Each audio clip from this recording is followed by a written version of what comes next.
تعویض نوار کارتریج هایفو.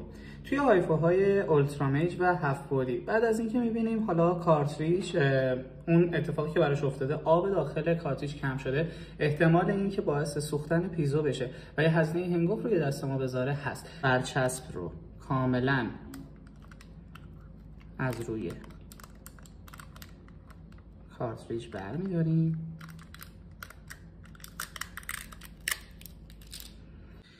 دور تا دور این کارتریج اینجا رو با کمی الکل تمیز میکنیم تا کاملا اون رویه چسبی مانند پاک بشه و چسب جدیدی که میزنیم بتونه خودش رو بگیره.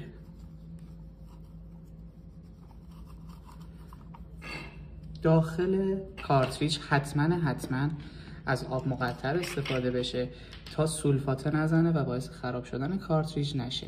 آب رو داخل کارتریج میریزیم تا تقریبا 1 میلی بالاتر از پیزو قرار بگیره. نوارهایی که همراه دستگاه‌های اورجینال هست به این صورت جدا کرده، کاملا شبیه گلس موبایل. دو طرف رو میگیریم، خطوط کاملا روی هم قرار بگیره.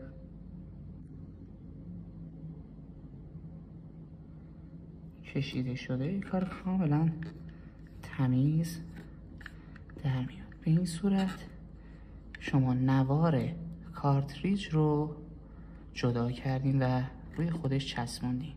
این باعث میشه که همیشه کارتریج شما سالم بمونه و هیچ موقع مشکل سوختن پیزو نداشته باشین.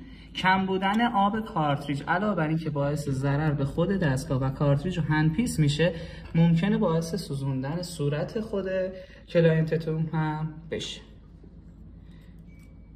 کاور رو قرار میدیم، کاملا آماده تستم میکنیم.